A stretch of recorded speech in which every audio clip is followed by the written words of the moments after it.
ಹಾಲಿವುಡ್ನ spider man ಮೂವಿಯನ್ನ ಬಹುಶಃ ನಿಮ್ಮಲ್ಲಿ ತುಂಬಾ ಜನ ನೋಡಿರಬಹುದು. ಇದು ಸ್ಪೈಡರ್ ಮ್ಯಾನ್ ಕಥೆನೇ. ಆದರೆ ಇಲ್ಲಿ ಸ್ಪೈಡರ್ ಮ್ಯಾನ್ ಒಳ್ಳೆಯವನಲ್ಲ, ಖತರ್ನಾಕ್ ಕಿಲಾಡಿ ಕಳ್ಳ.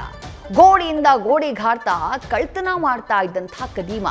ಹೀಗೆ ಬಿಲ್ಡಿಂಗ್ನಿಂದ ಬಿಲ್ಡಿಂಗ್ ಮೇಲೆ ಜಂಪ್ ಮಾಡ್ತಾ ಕಳ್ತನ ಮಾಡ್ತಾ ಇದ್ದವನು ಪೊಲೀಸರ ಕೆಡ್ಡಾಗಿ ಬಿದ್ದು ಲಾಕ್ ಆಗಿದ್ದಾನೆ. ನೀವು ನೋಡ್ತಾ ಇರುವಂತಹ ಈ ಸೀನ್ ಇದೆಯಲ್ಲ, ಇದು ಹಾಲಿವುಡ್ನ ಸ್ಪೈಡರ್ ಮ್ಯಾನ್ ಮೂವಿಯತ್ತು. ಅಲ್ಲಿ ಸ್ಪೈಡರ್ ಮ್ಯಾನ್ ತುಂಬಾ ಒಳ್ಳೆ ಕೆಲಸ ಮಾಡ್ತಾ ಇದ್ದ, ವಿಲನ್ಗಳನ್ನ ಮಟ್ಟ ಹಾಕ್ತಾ ಇದ್ದ.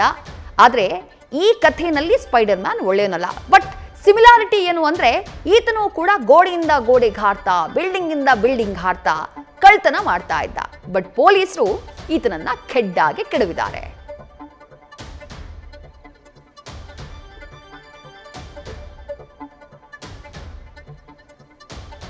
ಸ್ಪೈಡರ್ ಮ್ಯಾನ್ ಕಳ್ಳನ ಫೋಟೋನ ನೀವು ಗಮನಿಸ್ತಾ ಇದ್ದೀರಿ. ಈ ಕಥೆಯ ಡೀಟೇಲ್ಸ್ನ ನೋಡ್ತಾ ಹೋಗೋಣ. ದೆಹಲಿಯ ಕಬೀರ್ ನಗರದಲ್ಲಿ ಈ ಸ್ಪೈಡರ್ ಮ್ಯಾನ್ ಕಳ್ಳನನ್ನ ಸೆರೆ ಹಿಡಿಯುವಲ್ಲಿ ಪೊಲೀಸರು ಸಕ್ಸಸ್ ಆಗಿದ್ದಾರೆ. ಈತ ಏನ್ ಮಾಡ್ತಾ ಇದ್ದ ಅಂದ್ರೆ, ಗೋಡೆ ಮೇಲೆ ತೆವಳ್ತಾ ಹೋಗಿ ಕಳ್ತನ ಮಾಡ್ತಾ ಇದ್ದ. ಈತನ ಹೆಸರು ಯೋಗೇಶ್ ಅಂತ ಹೇಳಿ. ಇದೇ ಕಾರಣಕ್ಕೆ ಈತನಿಗೆ ಸ್ಪೈಡರ್ ಮ್ಯಾನ್ ಅನ್ನುವಂತಹ ಹೆಸರು ಬಂದಿತ್ತು. ಎಲ್ಲರೂ ಅಂದ್ರೆ ಕ್ರೈಮ್ ಫೀಲ್ಡ್ ಅಲ್ಲಿ ಈತನನ್ನ ಸ್ಪೈಡರ್ ಮ್ಯಾನ್ ಅಂತಾನೆ ಉಲ್ಲೇಖ ಮಾಡಲಾಗ್ತಾ ಇತ್ತು. ಮೊನ್ನೆ ಡಿಸೆಂಬರ್ 27ನೇ ತಾರೀಕು ಭಾರತ್ ನಗರದಲ್ಲಿ ಈತ ಒಂದು ಕಳ್ತನ ಮಾಡಿದ್ದ. 2 ಮೊಬೈಲ್ ಫೋನ್, ಹಾಗೆ ಪ್ಯಾನ್ ಕಾರ್ಡ್, ಜೊತೆಗೆ ಆಧಾರ್ ಕಾರ್ಡ್, ಜೊತೆಗೆ ಇತರ ದಾಖಲೆಗಳು ಎಲ್ಲವನ್ನ ಹೊತ್ಕೊಂಡು ಎಸ್ಕೇಪ್ ಆಗ್ಬಿಟ್ಟಿದ್ದ. ಈ ಬಗ್ಗೆ ಪೊಲೀಸರಿಗೆ ಮನೆಯ ಮಾಲೀಕರು ದೂರನ್ನ ಕೊಟ್ಟಿರ್ತಾರೆ. ಮೊದಲಿಗೆ ಸಿಸಿಟಿವಿಯನ್ನ ಒಂದೆರಡು ಸಿಸಿಟಿವಿ ಪರಿಶೀಲನೆ ಮಾಡ್ತಾರೆ. ಆಗ ಒಬ್ಬ ವ್ಯಕ್ತಿಯ ಚಲನವಲನ ಆ ಮನೆಯ ಅಕ್ಕಪಕ್ಕದಲ್ಲಿ ಕಾಣಿಸಿರುತ್ತೆ. ಕೊನೆಗೆ ಸುಮಾರು ಒಂದು 50 ಸಿಸಿಟಿವಿ ಫುಟೇಜ್ಗಳನ್ನ ಪರಿಶೀಲನೆ ಮಾಡ್ತಾರೆ. ಒಂದು ರೂಟ್, ಎಲ್ಲಿಂದ ಬಂದಿರಬಹುದು ಕಳ್ಳ, ಹೇಗೆ ಬಂದಿರಬಹುದು, ಅದರ ಡೀಟೇಲ್ಸ್ ಪೊಲೀಸರಿಗೆ ಸಿಗ್ತಾ ಹೋಗುತ್ತೆ.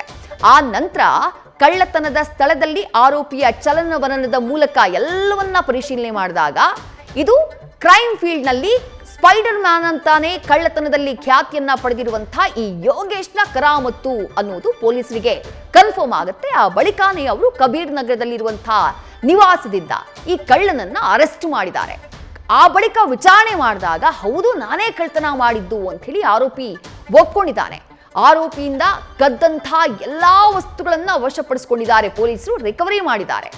ಇನ್ನು ಈ ಆರೋಪಿಯ ಬಂಧನದಿಂದ ಸುಮಾರು ಇನ್ನೂ 5 ಪ್ರಕರಣಗಳನ್ನ ಭೇದಿಸಲಾಗಿದೆ.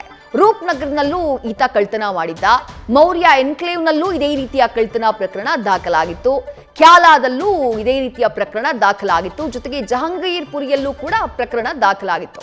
ಒಟ್ಟು 5 ಪ್ರಕರಣಗಳನ್ನ, ಕಳ್ಳತನ ಪ್ರಕರಣಗಳನ್ನ ಸದ್ಯ ಭೇದಿಸುವಲ್ಲಿ ಸಂಗಮ್ ಪಾರ್ಕ್ ಪೊಲೀಸರು ಸಕ್ಸಸ್ ಆಗಿದ್ದಾರೆ. ನ್ಯೂಸ್ ಫಸ್ಟ್, ನಿರ್ಭೀತಿಯಿಂದ ನಿಮ್ಮ ಪರವಾಗಿ.